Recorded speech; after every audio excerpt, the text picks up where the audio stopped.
O tópico que hoje nos ocupa refere-se à georreferenciação de rasters, a partir de pontos de controlo que se reconhecem simultaneamente no mapa a georreferenciar e num outro mapa já georreferenciado. Para o efeito, utilizaremos um mapa muito simples, publicado na Carta Arqueológica do Concelho de Vila Real, que podem observar na imagem que vos apresento. Neste mapa estão representadas as localizações aproximadas de uma série de aspectos de interesse arqueológico, sejam eles relacionados com a siderurgia, igrejas ou capelas, torres medievais, pontes, sepulturas e fontanários, que se encontram esquematicamente representados no mapa. Também estão representados os cursos de água principais, como por exemplo os rios Corgo, Cabril, Tenha e Ceira, e a Ribeira das Toirinhas. A área de interesse é representada pelo limite do Concelho de Vila Real. Na ausência de pontos de controlo com coordenadas conhecidas, resta-nos tentar a comparação dos aspectos representados na carta arqueológica, com aspectos homólogos representados sobre outras cartas já georreferenciadas. Por exemplo, poderíamos tentar estabelecer correlações entre as localidades assinaladas na carta arqueológica e as localidades correspondentes, assinaladas sobre a Carta Militar de Portugal. Infelizmente, as localidades assinaladas na Carta Militar de Portugal são atualmente representadas pelas áreas respectivas, ao invés dos seus pontos centrais, e assim sendo, esta comparação talvez seja demasiado subjetiva. Em alternativa, talvez pudéssemos lançar mão das confluências entre cursos de água, embora esses pontos de controlo possíveis sejam poucos e mal distribuídos pela carta. São exemplo a intersecção do rio Cabril com o rio Corgo e as linhas de água a Poente de Campeã, mas pouco mais. Também se pode considerar o posicionamento de pontos de controlo sobre o limite do concelho, em especial pontos onde se verifiquem mudanças de direção que possam identificar-se de forma simples e inequívoca, como por exemplo os que se assinalam de seguida.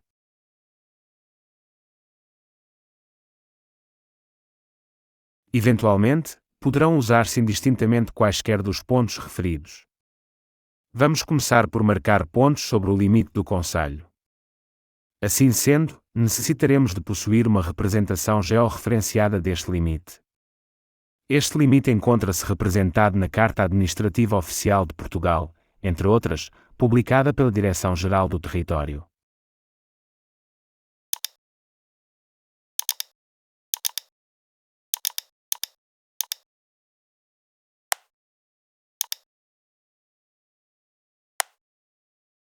Se acederem às propriedades da camada, no painel Source, verificam que ela se encontra referenciada no sistema de coordenadas ETRS89 Portugal, TM06.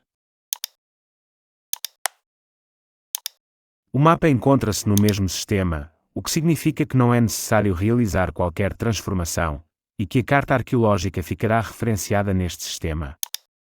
Resta-nos agora, por uma questão de simplificação, selecionar o concelho de Vila Real e isolá-lo. Para isso, podemos efetuar uma seleção por atributos.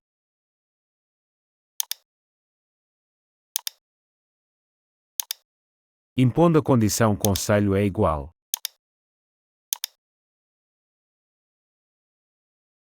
a Vila Real e concluir com a sua exportação.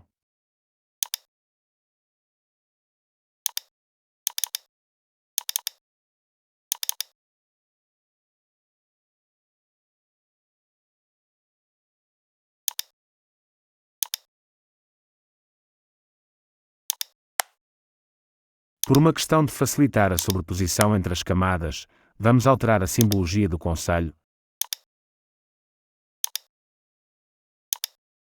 removendo o preenchimento e modificando a cor do limite para vermelho, com espessura 1,5.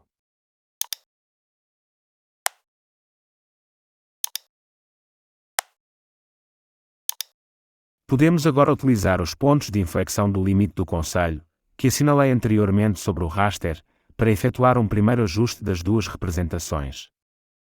Depois poderemos refinar a georreferenciação, controlando os erros na tabela de ligações, à semelhança do que fizemos na georreferenciação do tópico anterior. Vamos ampliar a área em torno de um desses pontos, e com a ferramenta Add Control Points, definimos um primeiro ponto sobre a carta arqueológica.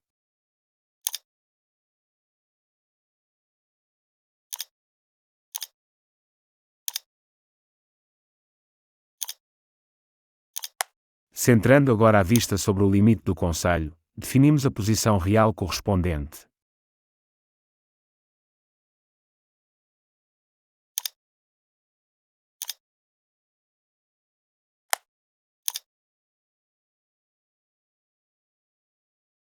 Para o ponto de controle seguinte, procuraremos uma posição diametralmente oposta. Por exemplo, esta.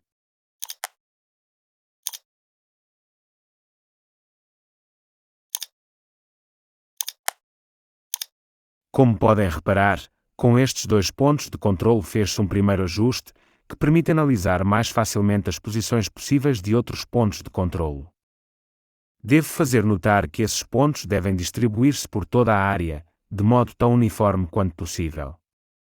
Com esta regra em mente, vou definir mais alguns pontos de controlo.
Recorrendo à Carta Militar de Portugal, podemos acrescentar alguns pontos de controle, coincidentes com as posições onde os cursos de água cruzam o limite do concelho.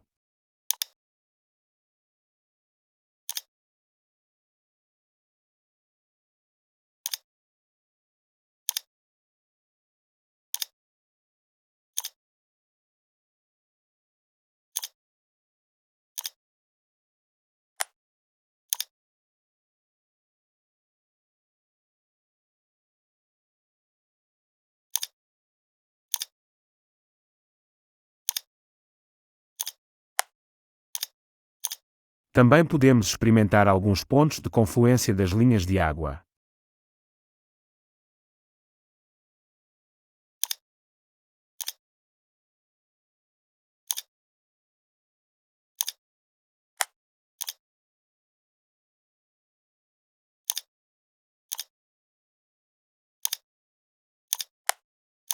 De igual modo, podemos assinalar as posições de algumas pontes.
Temos agora 23 pontos de controlo.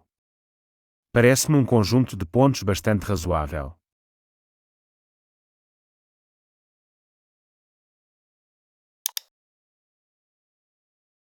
Vou para já exportar os dados, e tentar analisar os erros individuais dos pontos de controlo.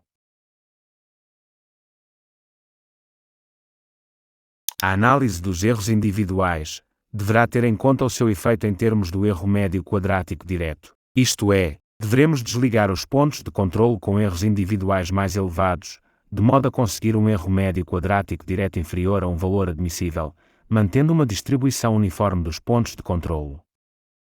E qual será o valor admissível? Vocês dificilmente conseguirão responder a esta questão, porque não sabem qual é a escala da carta arqueológica a partir da qual se criou o raster. Pois bem, a representação analógica da escala gráfica da carta arqueológica mede 1 cm.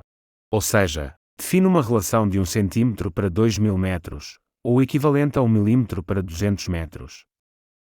Se assumirmos um erro de graficismo admissível de meio milímetro, a escala desta carta corresponde-lhe cerca de 100 metros. Ou seja, o erro médio quadrático direto que possuímos neste momento é exagerado. Comecemos por desligar os pontos com erros individuais mais elevados. Por exemplo, o ponto 10. Como podem verificar, o erro passa de cerca de 115 metros para cerca de 110 metros. Podemos ainda desligar o ponto 13, e o erro diminui para 101 metros. Vamos agora anular o ponto 4. O erro médio quadrático direto passa para um pouco mais de 95 metros, e torna-se inferior ao erro admissível. Para além desta análise, podemos tentar verificar se o ajuste melhora para outro tipo de transformação. Mudando de um polinômio do primeiro grau para um polinômio de segundo grau, o erro parece diminuir. Reparem. Para o polinômio de primeiro grau, temos um erro médio quadrático direto de cerca de 96 metros. Para o polinômio de segundo grau, o erro diminui para 71 metros. Se experimentarem as restantes transformações disponíveis, verificam que em todas elas os erros médios quadráticos são inferiores ao valor admissível.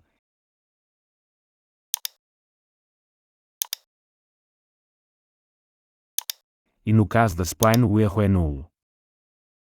Tal facto não significa que seja preferível às restantes, uma vez que esta transformação deforma o mapa de modo a garantir que os pontos de controlo sobre o raster coincidam sempre com as suas posições reais, minimizando a curvatura do mapa.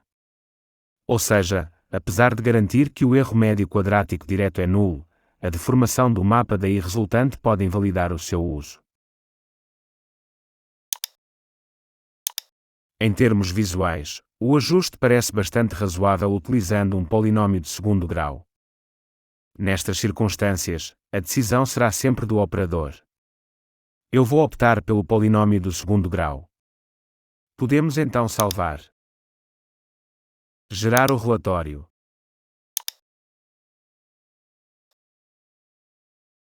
E concluir a georreferenciação. Gostaria ainda de tecer alguns comentários acerca do ajustamento que se efetuou.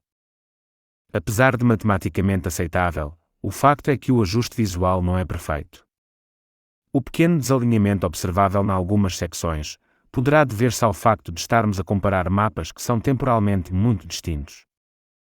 Na verdade, o limite do concelho que se encontra desenhado na carta arqueológica foi desenhado à mão, a partir do traçado publicado nas folhas da Carta Militar de Portugal das décadas de 70 ou 80 do século passado.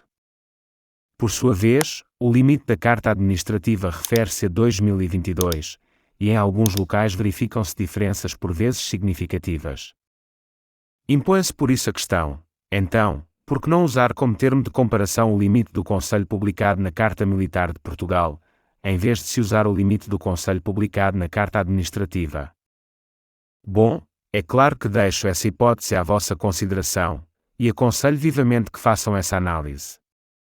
Eu, por uma questão de clareza do procedimento, achei que seria pedagogicamente mais proveitoso fazê-lo sobre o limite da carta administrativa, lançando mão de alguns pontos adicionais que se terão mantido inalterados ao longo do tempo, como as pontes. Por outro lado, há um outro pormenor que pode influenciar os resultados. É que as folhas da Carta Militar de Portugal vão sendo atualizadas ao longo do tempo, o que significa que as folhas atuais não deverão corresponder às folhas que foram utilizadas na elaboração da Carta Arqueológica. Logo, o limite do concelho nas folhas atuais provavelmente não coincide com o que serviu de base para o limite representado na Carta Arqueológica. Assim sendo, para além da georreferenciação da Carta Arqueológica por comparação com o limite do Conselho de Vila Real publicado na Carta Administrativa, proponho-vos a realização de um exercício em que efetuem a comparação com o limite do Conselho, representado quer sobre as folhas da série mais antiga da Carta Militar de Portugal, quer sobre as folhas da série mais recente da Carta Militar de Portugal, e analisem os resultados correspondentes. Por agora é tudo. Até breve.